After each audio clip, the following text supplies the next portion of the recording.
গভীর হয়ে যাইতো, মানে দুই ভাগ যখন চলে যাইতো, তৃতীয় অংশ যখন সময়টা পদার্পণ করত, তখন এই মানুষগুলা পবিত্র হইয়া উযু করে নামাজের মুসল্লা বিছাইয়া তাহাজ্জুদের নামাজ পড়তো, আল্লাহর ডাক দিত, গাফুর রাহিম নাম তোমার আল্লাহ।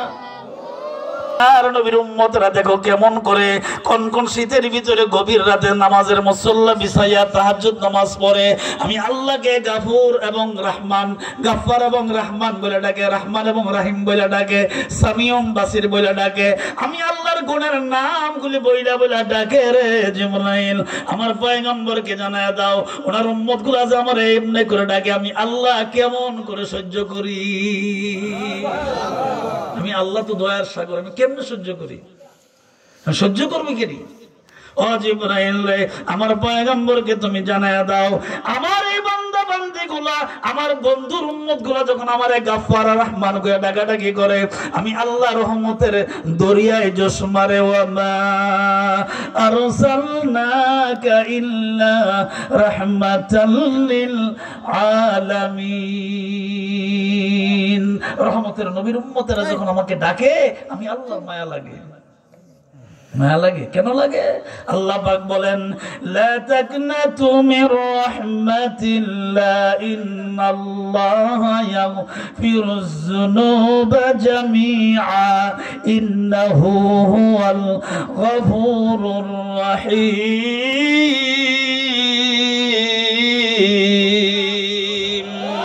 আমি আল্লাহ ওয়াদা দিয়েছি, আমার বান্দা যতই গুনাহ করুক, আমি আল্লাহর রহমত থেকে যখন তারা বঞ্চিত হবে না, তারা গুনাহ করার পরে যখন তওবা করবে, গুনাহ মাফ চাইবে, ক্ষমা চাইবে, ভুল স্বীকার করবে, আমি আল্লাহর এত দয়া রে, ভুল স্বীকার করতে দেরি হয়, আমি আল্লাহ আমার বান্দা বান্দির গুনাহ মাফ করতে দেরি হয় না। কোন সাধনে পাইব তোমার আই গো নবীজি, কোন সাধনে, জবানটা খুলে বলেন, কোন সাধনে পাইব তোমার আই গো নবীজি, কোন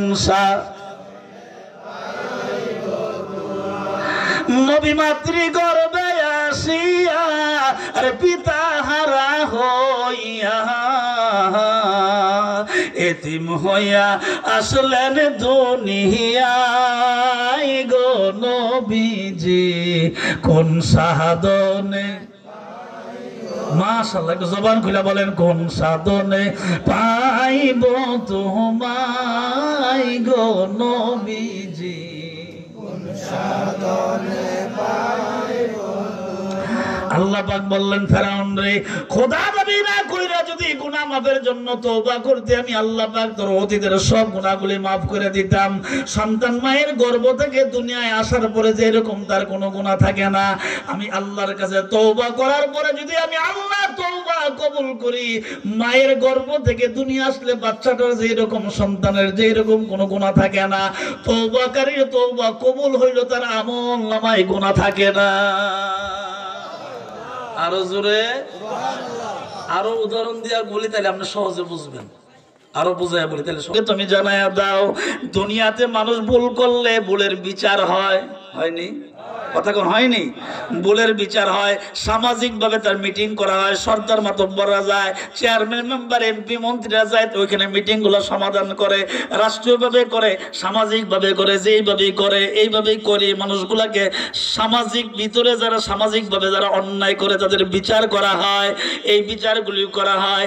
এই অন্যায়ের ভিতরে কোনো কোনো সময় অন্যায়ের কারণে তাদের বিরুদ্ধে মামলা পর্যন্ত করা হয়, হয়নি? আরে জোরে কোন হয়নি? আল্লাহ পাক কথা বুঝাইছেন, মামলা যখন পৃথিবীতে কোনো মানুষের জন্য করে, মামলা তারা থানায় এন্ট্রি হয়। এই লোকটা জামিন পাওয়ার পরে খুব খেয়াল, আল্লাহ যে কত বড় গাফফার। এই লোকটা আসামি তার জামিনের পরে একেবারে মনে করেন জামিনে একেবারে চলে আসলো, আর কোনোদিন তার জেল হবে না, একেবারে মওকুফ করে দেওয়া হলো। আল্লাহ ডাক দেখো, দুনিয়ার মানুষ তোমরা শোনো, দুনিয়া যতদিন পর্যন্ত থাকবে, লোকটা যদি একেবারে মওকুফ হয়ে মাপ মানে চলে আসে, আর সে কখনো যাবে না জেলে, একেবারে তার মামলা ডিসমিস শেষ। কিন্তু কিয়ামত পর্যন্ত দুনিয়া যতদিন পর্যন্ত থাকবে, ওই কিয়ামত পর্যন্ত তার নামের এন্ট্রি কিন্তু থানার ভিতরে থাকবে, ওইটা কোনোদিন মুছবে না। আপনি 50 বছর পরে গেল দেখবেন যে এই সালে এই কাম করছিল, কথা কয় না? দেখবেন আল্লাহ তার গাফফার নামের উদাহরণ দেয়। দুনিয়ার জমিনে মামলা করার কারণে থানায় যখন এন্ট্রি হয়, ক্ষমা পাওয়ার পরও কিন্তু তার নাম একেবারে কেটে যায় না, মুছে যায় না। আমার আল্লাহ ডাক দেখো, বান্দা যখন আসমান পর্যন্ত গুনাহ করে, ওই বান্দা যখন আমার কাছে ক্ষমা চায় আর বলে লা তাকনাতু মির রাহমাতিল্লাহ, আল্লাহ আপনারা বলছেন আপনার রহমত থেকে নৈরাশ না হওয়ার জন্য, আমি তো পাহাড় পরিমাণ গুনাহ করে ফেলাইছি গো আল্লাহ, আপনি কি আমারে ক্ষমা করবেন না গো আল্লাহ? আল্লাহর কাছে যখন কোনো বান্দা বান্দি এভাবে ক্ষমা চায়, আল্লাহ বলেন শুধু ক্ষমা করি না, শুধুই ক্ষমা করি না, বাম কাদের ফেরেশতা যে তোমার গুনাহ লেখছে, ওই এন্ট্রি যে করছে, গুনাহ যে লেখছে, আমি আল্লাহ চিরজীবনের জন্য ওই খাতা থেকে ধুয়ে মুছে সাফ করে কাইটা দে। আচ্ছা, আপনাদের বিবেকের কাছে প্রশ্ন, আল দুনিয়ার মানে খাতায় থাকা আর আল্লাহ দুই মুছে সাফ করা, দুটোটা কি এক? কথা বলেন এক না? দুটোটা এক না। আল্লাহ বলেন যে তুমি যে গুনাহ করছো এটা আর কোনোদিন লেখা থাকবে না, কেউ স্মরণও করবে না, ফেরেশতারও বলবে না, এটা একেবারে শেষ। তওবা করলে, তওবা যদি আমি আল্লাহ কবুল করি, একেবারেই পরিষ্কার। এই তুমি যখন গুনাহ করো তখন এইরকম লেখা থাকে, যখন আমি আল্লাহ তওবা কবুল করি তখন এইরকম হয়ে যায়, এখানে সাদা কোনো লেখা থাকে না। সুবহানাল্লাহ কি আসতে বলবেন? আরো জোরে, আরো জোরে। সুবহানাল্লাহ ওয়ালহামদুলিল্লাহ লা ইলাহা ইল্লাল্লাহ, পড়েন সুবহানাল্লাহ, মাশাআল্লাহ, লা ইলাহা ইল্লাল্লাহ, সুবহানাল্লাহ,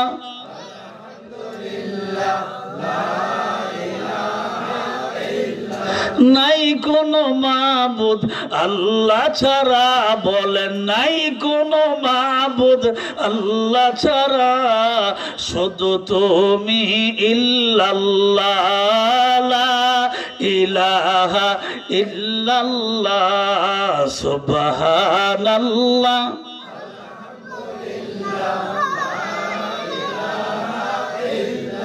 তুমি বাঁচাও, তুমি মারো, অবিরত ক্ষমা করো, যাকে ধরার তাকেই ধরো, যাকে ধরার তাকেই ধরো, সব কিছুর মালিক তুমি আল্লাহ, সুবহানাল্লাহ,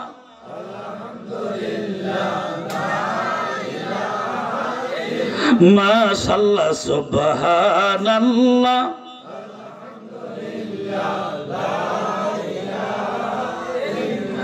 বাবা আমার ভাইরা বুঝাইতে চাইলাম, মানুষ তিনটা স্থানে বসবাস করবে, একটা হলো দুনিয়ার জগৎ, আরেকটা হলো কবরের জগৎ, আরেকটা হলো পরকাল আখিরাতের জগৎ, ঠিক কিনা জোরে কোন? তিনটা জায়গায় মানুষ বসবাস করবে। একটা দুনিয়ার জগৎ শেষ হয়ে গেল, এবার মরণ আসলো, মওত হয়ে গেল, মালাকুল মওত আজরাইল আসলো। আরে আমার আব্বা বলতেন, আরে আজরাইল আসিলে কারো কফিয়ত চলবে না, আরে সে তো নামের আজরাইল, আরে কোন সময় কোন খানে যাইয়া হবে রে দাখিল, স্ত্রী পুত্র স্ত্রী কুটুম সঙ্গে কেহই যাবে না, আজরাইল আসিলে কারো, বলেন বলেন, আরে আজরাইল আসিলে কারো কফিয়ত চলবে, মরণেরই কথা কেন মরণেরই স্মরণ করো না, আজরাইল আসিলে কারো। বাবা আমার ভাইরা রে, একটা জান্নাতি মানুষ জান্নাতে মারাবে, ঘুমায় থাকবে, আর যদি জাহান্নামী হয় তাকে শাস্তি দিয়া কবরের ভিতরে রাখা হবে, এমন ভাবে চাপা মারবে, ওয়া করে চিৎকার মারবে, দুনিয়ার কেউ শুনবে না। যে জাহান্নামের ফেরেশতা কবরে থাকবে, সেও থাকবে বদির মানে ধ্যানদা, কানে শুনবে না, সেই লোকটাও, সেই ফেরেশতাও কানে শুনবে না, শুধু আযাব দিবে আর চিৎকার করবে। এইভাবে তার জিন্দেগি, কবরের জিন্দেগি শুরু হবে।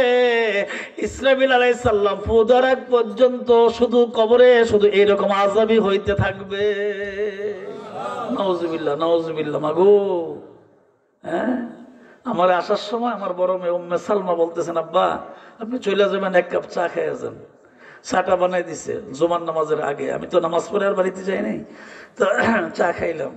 চার কাপটা হাতে নিয়ে মুখে লাগা চিন্তা করলাম, মানে এইগুলি মাঝে মধ্যে আমার স্মরণ হয়, চিন্তা হয়। চিন্তা করলাম এটাতে ফু দিয়ে খাওয়া লাগে। ফু দিয়ে খাওয়া অবশ্য ভালো না, বিজ্ঞানের দৃষ্টিতে গরম কোনো জিনিসের ভিতর ফু দিতে নেই। এটা এমনি লেড়াছাড়া করে ঠান্ডা করে খাওয়া ভালো, যদি মুখে না দেওয়া যায়। যাক, আমরা অনেক সময় মনের অজান্ত ফু দিয়া ফেলি। তো আমি চিন্তা করলাম এই চাটা খাইতে এত গরম লাগে, জাহান্নামের আগুন কেমনে সহ্য করা হবে? সম্ভব? কথা বলেন সম্ভব?